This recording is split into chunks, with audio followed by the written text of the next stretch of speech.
Hello students, कल अपन ने लाइव क्लास में क्वेश्चन नंबर 7 तक पढ़ लिया था 4.2 एक्सरसाइज का। अब अपन 4.2 एक्सरसाइज का क्वेश्चन नंबर 8 की बात करते हैं। Prove that without expansion this equal to this. तीन सारणिक है, तीनों को बराबर बताना है, लेकिन विदाउट एक्सपेंशन का मीनिंग क्या होता है कि इसका प्रसार नहीं खोलना है। अब देखिए, आपको ये इस डिटर्मिनेंट से ये डिटर्मिनेंट लाना है, मतलब इस सारणिक से ये सारणिक लाना है। तो थोड़ा सा आप आइडिया लगाओ कि ये ए बी सी कहाँ पे है। बिल्कुल नीचे आ रहा है, पी क्यू आर यहाँ आ रहा है, एक्स वाई जेड यहाँ आ रहा है, इस डिटर्मिनेंट इस सारणिक के अंदर, मतलब रो ऊपर नीचे हो रही है। तो मैंने क्या किया, सबसे पहले R1 को इंटरचेंज किया R2 के साथ। इससे क्या फ़ायदा होगा कि ये तो नीचे आ जाएगी रो और ये ऊपर चली जाएगी। ये काम हो जाएगा, एक्स वाई जेड सेट हो जाएगा। ठीक है, जैसे एक्स वाई जेड ऊपर जाएगा तो आपको पता है जब दो रो या दो पंक्तियों को इंटरचेंज करते हैं तो किसका चिन्ह आता है बाहर, माइनस का आता है। और ये मैंने इंटरचेंज कर दिया है। ठीक है, अब अभी भी अपना एम एच एस नहीं आया, बीच वाला एम एच एस होता है। ठीक है, अभी भी एम एच एस नहीं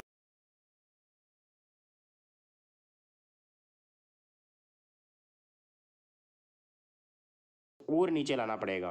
ठीक है, तो मैंने क्या किया, R2 को इंटरचेंज किया R3 से, मतलब ये रो तो यहाँ आ जाएगी और ये रो यहाँ चली जाएगी। जैसे दो रो को इंटरचेंज करती हूँ तो बाहर किसका चिन्ह आता है, माइनस का। एक माइनस का चिन्ह पहले से पड़ा था तो चेंज कर दिया, माइनस माइनस प्लस हो गया। ये बीच वाली स्टेप आ गई एम एच एस। देखो एम एच एस को यही है बिल्कुल। ठीक है, अब इसको लेके चले, ये आ गया। अब इसको लेके चलेंगे, ये आएगा। अब देखो इसमें दूसरे वाले को तीसरे वाले को देखो, एक्स वाई जेड यहाँ पे रो में है तो यहाँ पे कॉलम में बन रहा है और उल्टे सुल्टे भी हैं। पी क्यू आर रो में है, पी क्यू आर उल्टे सुल्टे बन रहे हैं, ए बी सी। तो कहने का मतलब सभी रो को पहले स्तंभों में चेंज करना पड़ेगा। ठीक है, क्योंकि यहाँ पे एक्स वाई जेड रो में है, यहाँ पे एक्स वाई जेड उल्टे सुल्टे हैं लेकिन कॉलम में है। ये रो में कॉलम में, रो में कॉलम में। तो कहने का मतलब सबसे पहला काम होगा सभी स्तंभों को सभी पंक्तियों में, सभी पंक्तियों को सभी स्तंभों में चेंज करेंगे तो ये आ जाएगा। आपको पता है सभी पंक्तियों को स्तंभों में चेंज करते हैं, सारणी के मान में कोई परिवर्तन नहीं होता। अब मेरा आर एच एस है, उसको ध्यान में रखते हुए मैं C2 को इंटरचेंज कर रहा हूँ C3 के साथ। जैसे इंटरचेंज करूँगा स्टूडेंट्स तो ये C2 यहाँ चला जाएगा और ये यहाँ आ जाएगा। थोड़ा कट गया यहाँ पे। जैसे आप दो को चेंज करते हो, इंटरचेंज करते हो तो बाहर किसका चिन्ह आता है, माइनस का चिन्ह आता है। अभी भी पूरा काम नहीं हुआ है, अभी भी पूरा काम नहीं हुआ क्योंकि y ऊपर आ रहा है आर एच एस में और x नीचे आ रहा है। इसका मतलब आपको R1 को और R2 रो को इंटरचेंज करना पड़ेगा। जैसे आप R1 रो को R2 रो से इंटरचेंज करो,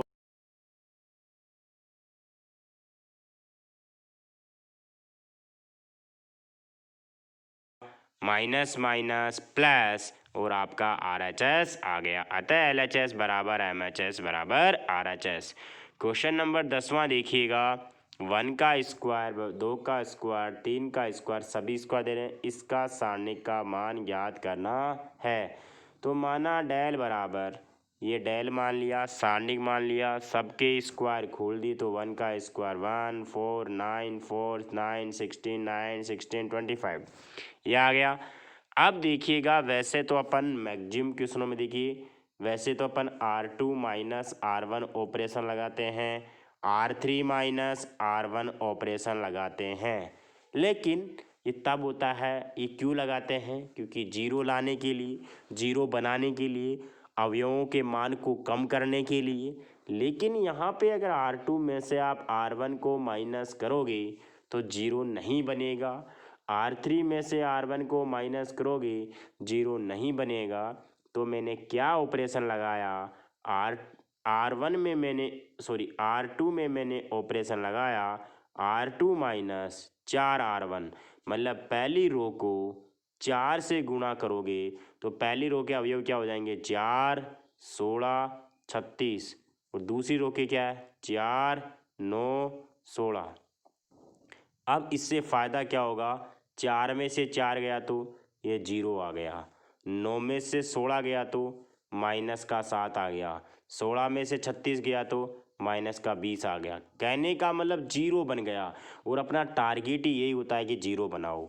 अब इस एक को फिर 9 से गुणा करके इस 9 में से घटा दूं, मतलब R3 रो में से 9R1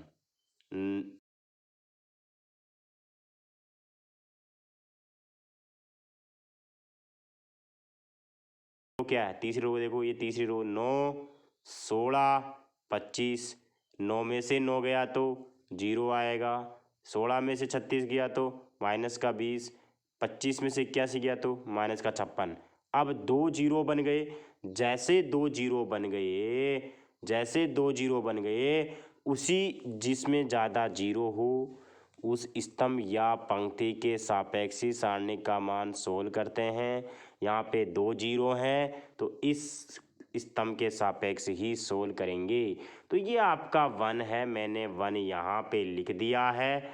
1 के सामने जो भी आ रहे हैं उनको खा जाओ, और -7 को -56 से गुणा करोगे तो यह आएगा। बीच में माइनस का चिन्ह है, -20 को -20 से गुणा करोगे तो माइनस माइनस तो प्लस, और ये कितना हो जाएगा, ये 400 आ जाएगा।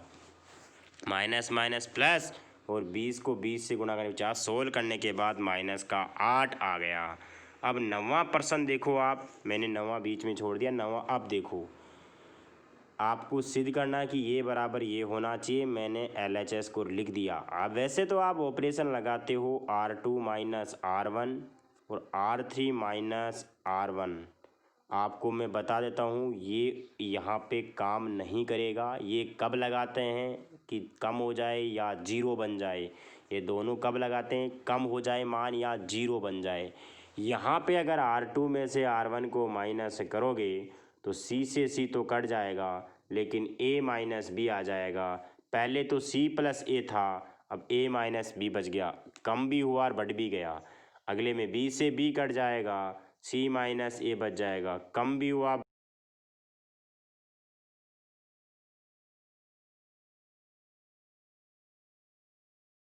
R1 से माइनस करो, R3 को R1 से माइनस करो, कोई फ़ायदा नहीं बन रहा है। देखिए संक्रियाएं कैसे लगा रहे हैं, क्यों लगा रहे हैं, जब मैं सारे क्वेश्चंस आपको इस एक्सरसाइज के करवा दूंगा आप खुद बोलोगे कि एक्सरसाइज लगाओ। अब देखो यहाँ पे अगर अपन इस पहली रो में तीनों रो को जोड़ दें, क्या बोला मैंने, पहली रो में तीनों रो को जोड़ दूं मैं, तो ये वाला कॉन्सेप्ट है। देखिए 15 या 20 क्वेश्चनों में लगेगा, विविध प्रश्नमाला के उदाहरणों में। पहली रो में अगर मैं R1 plus R2 plus R3 कर दूं, या फिर C1 में C1 plus C2 plus C3, हमेशा ध्यान रखें पहली रो में आप सारे जोड़ो या पहले स्तंभ में आप सारे जोड़ो। ये कॉन्सेप्ट बहुत बार लगाऊंगा, तो पहली रो के ही चेंज होंगे क्योंकि पहली रो में ही जोड़ रहे हैं सारे।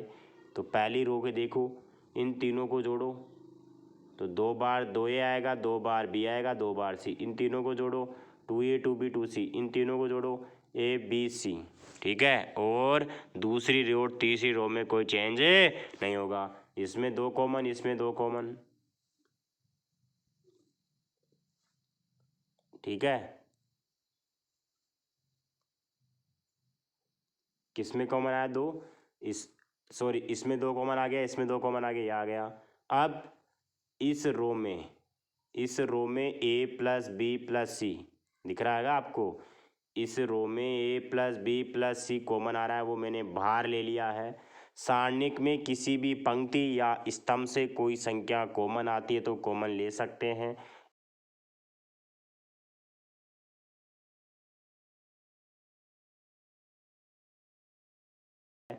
अब जब कॉमन आ गया तो फिर जीरो बनाने की कोशिश करेंगे। जीरो कैसे बनेगा, इस C2 में से मैं C1 को माइनस करूँगा, 2 में से 2 गया तो जीरो आएगा, क्या सही बोल रहा हूँ। इस C2 में से C1 को माइनस करूँगा, जीरो। आप और कोई भी ऑपरेशन लगा सकते हो, वैसे कोई गलत नहीं होगा आपका कि आप और कुछ कर रहे हो कि आप सर C1 में से C2 माइनस करो, ये भी लगा सकते हैं, कोई गलत आपका नहीं होगा। ठीक है, आप C1 में से C2 भी माइनस कर सकते हो, आप इसको 2 से गुणा करके इसमें से माइनस कर सकते हो। क्या बात समझ में आ रही है? अरे आप इसको 2 से गुणा करोगे और माइनस करोगे, वो भी कर सकते हो आप। ठीक है, तो यहाँ पे ऑपरेशन आप कोई सा भी लगा सकते हैं, ऐसी कोई प्रॉब्लम नहीं है कि आपने यही क्यों लगाया। ठीक है, लेकिन वो लगाते जो आसानी हो, वो प्रैक्टिस से आता है। अगर आप मान लो इसको 2 से गुणा करते, इसमें माइनस करते, ये 0 बन जाता, लेकिन यहाँ पे क्या आता, C माइनस भी आता, यहाँ पे क्या आता, A माइनस C आता। तो कहने का वो तो अलग अलग वैल्यूज आ जाती फिर। तो यहाँ पे C2 माइनस C1, आंसर तो सेम ही आने वाला है ना। अब यहाँ पे A plus B plus C, C2 change हो जाएगा, C2 में से C1 माइनस करेंगे, ये तो आपका रहा C2, ये रहा आपका C1, 2 में से 2 गया तो 0 आएगा, C से C चला गया B माइनस A आएगा, A से A चला गया C माइनस B आएगा। ये ऐसा का ऐसा रहेगा और ये ऐसा का ऐसा रहेगा। अब आ जाओ आगे। अब इसको सोल्व कर दिया, कुछ 0 बन ही नहीं रहा। अब यहाँ पे किसको क्या 0 बनाओगे, 0 बन ही नहीं रहा। अरे आप R1 में R2 जोड़ो, C1 में तो 0 नहीं बन रहा है। जब 0 नहीं बन रहा तो आप यहीं पे प्रसार खोल दो, A प्लस बी प्लस सी बाहर आ गया। ठीक है,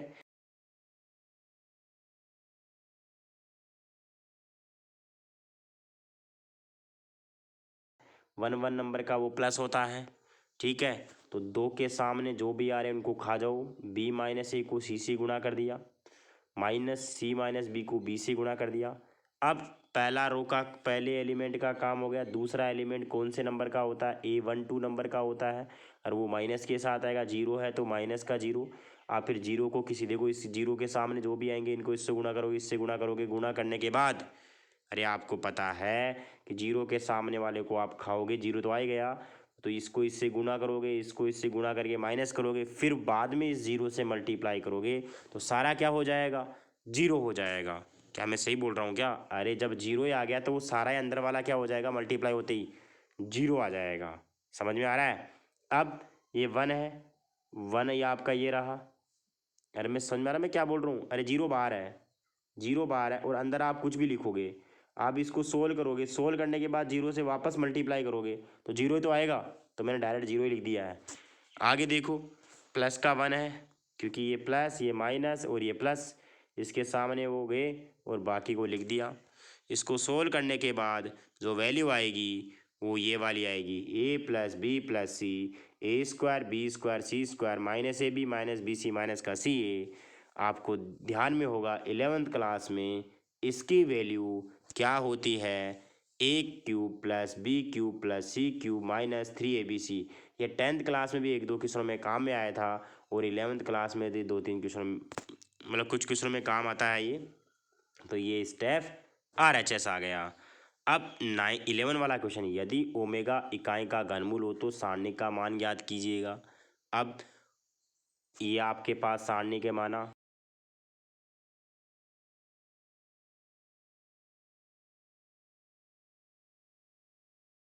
1। जब ओमेगा इकाई का घनमूल होता है तो ओमेगा क्यूब की वैल्यू कितनी होती है, 1। 1 प्लस ओमेगा स्क्वायर कितना होता है, 0 होता है। तो ओमेगा क्यूब की वैल्यू मैंने 1 रख दी। कहाँ कहाँ रखी देखो, ये 1 ऐसा का ऐसा, ओमेगा क्यूब की वैल्यू 1 रख दी। ओमेगा स्क्वायर ऐसा का ऐसा, ओमेगा क्यूब की वैल्यू 1 रख दी। 1 ऐसा, बाकी ऐसे कैसे। अब 0 बनाने की कोशिश करेंगे। अब 0 बनाओ आप, जैसे आप R2 में से R1 माइनस करोगे 2 0 बन जाएंगे ऑटोमेटिकली। 2 0 बनाना अपने को तो एक ही रो, या अरे 2 0 बनते काम हो जाता है। किसी रो या किसी कॉलम में अगर 2 0 बन गया तो बहुत आसान हो जाएगा काम। R2 में से R1 जैसे ही माइनस करोगे तो ये 0 हो जाएगा, ये भी 0 हो जाएगा। ओमेगा में से ओमेगा स्क्वायर माइनस करोगे, R2 में ही चेंज होगा, R1 में चेंज, R3 में चेंज नहीं होगा। आप ऐसे भी कर सकते थे, C2 में से आप C1 को भी माइनस करते, C2 में ऑपरेशन लगाते, C2 माइनस C1, तो भी आपके 2 क्या बन जाते, 0 बन जाते। लगा सकते हो, कोई गलत नहीं होगा। वहाँ पे ऐसा चेक नहीं करता कि क्या ऑपरेशन लगा है, लेकिन कैलकुलेशन थोड़ा सही करना, ऐसे बहुत सूगली मत करना। अब इस रो के सापेक्ष में सोल्व करूँगा तो आपको पता है ये 0 है कि A21 नंबर का होगा। A21 नंबर का क्या होता है, नेगेटिव, तो 0 आएगा। 0 में नेगेटिव लिखने की जरूरत ही नहीं है, आपको पता है 0 के सामने जो भी आ रहे हैं उनको खा जाओगे। आप इसको इससे मल्टीप्लाई करोगे, इसको इससे मल्टीप्लाई करोगे, मल्टीप्लाई करने के बाद जो वैल्यू आएगी इस बाहर वाले जीरो से मल्टीप्लाई करोगे तो ओवरऑल वैल्यू क्या होगी, जीरो ही होगी। ऐसे आप इस जीरो का भी क्या हो जाएगा, जीरो। अब ये तीसरा नंबर का बचा 823 का दूसरी रो, तीसरा तीसरा कॉलम तो माइनस में आएगा। अरे 823 नंबर का क्या होता है, 5 होता है, 5 होगा।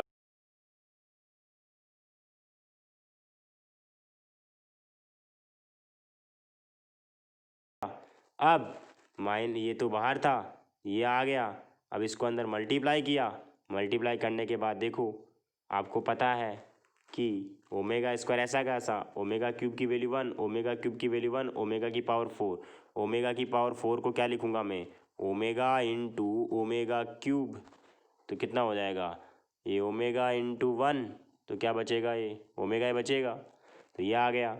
अब आपको पता है ओमेगा प्लस ओमेगा स्क्वायर को मैंने पहले लिखा है -1 -2, ओमेगा प्लस ओमेगा स्क्वायर की वैल्यू आपको पता है 1 प्लस ओमेगा स्क्वायर 0 होता है, तो यहाँ से ओमेगा प्लस ओमेगा स्क्वायर की वैल्यू -1 आएगी।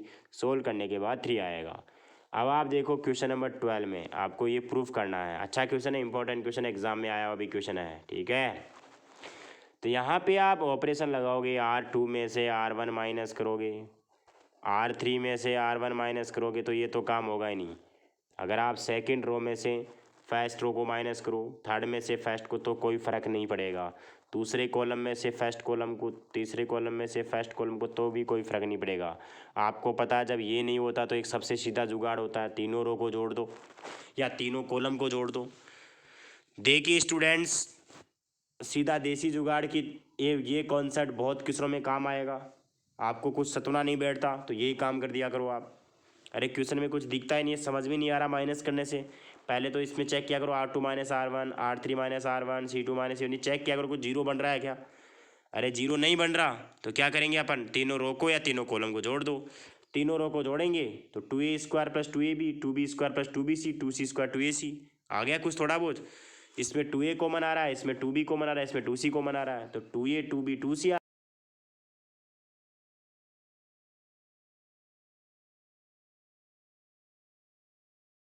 B plus B, C plus A, इनमें ए कॉमन आ रहा है, इसमें बी कॉमन आ रहा है, ठीक है। तो यहाँ पे तो ए कॉमन ले लिया, यहाँ पे बी कॉमन ले लिया, कॉमन लेने के बाद ये लिखा। अब इस पूरे स्तंभ में ए कॉमन आ रहा है, पूरे स्तंभ में बी कॉमन आ रहा है, पूरे स्तंभ में सी कॉमन, यहाँ से ए कॉमन, यहाँ से बी कॉमन, यहाँ से सी कॉमन, बाहर ले लिया मैंने। एक स्तंभ से, पहले स्तंभ से ए आ रहा है कॉमन, दूसरे स्तंभ से बी, तीसरे स्तंभ से सी, तो ए बी सी बाहर आ गया। बचने के बाद ये बच गया। अब R2 में से R1 अब जीरो बन जाएगा। अब क्या बन जाएगा, जैसे आप R2 में से R1 को माइनस करोगे तो ये जीरो बन जाएगा, ठीक है। R2 में से R1 माइनस करोगे तो देखिएगा ये जीरो बन गया, ये वाला जीरो बन गया, और ये छोटे कम हो गए। अरे कम हो गए ना, देखो ये कम तो नहीं हुए, खैर देखो तो जीरो। अब जैसे आप R3 में से R1 को माइनस करोगे, R3 में से R1 को माइनस करो तो ये जीरो बन जाएगा, ठीक है। आप दोनों एक साथ भी लगा सकते थे, R2 minus R1, R3 minus R1, ठीक है। तो ये लगाया तो ये फिर जीरो बन गया यहाँ पे, ठीक है। अब इसको सोल्व कर लिया। सोल्व कहाँ से किया, सोल्व नहीं किया स्टूडेंट्स, देखिए इसमें 2abc तो पहले था, 2abc ये था, इस रो में तो माइनस का c कॉमन आ रहा है, इस रो में माइनस का a कॉमन आ रहा है, कॉमन लेने के बाद फिर छोटा हो गया। अब इस स्तंभ के सापेक्ष इसको सोल्व कर लिया, ये तो बाहर आ गया 2a² bc², a plus B ऐसा का ऐसा, a प्लस बी के सामने वो हट गए, 1 को 1 से 1, और ये जीरो तो 1 माइनस जीरो आ गया। अब देखो ये जीरो वाला तो जीरो ही हो जाएगा, ये प्लस होता है, ये माइनस, ये प्लस, ये माइनस, ये प्लस,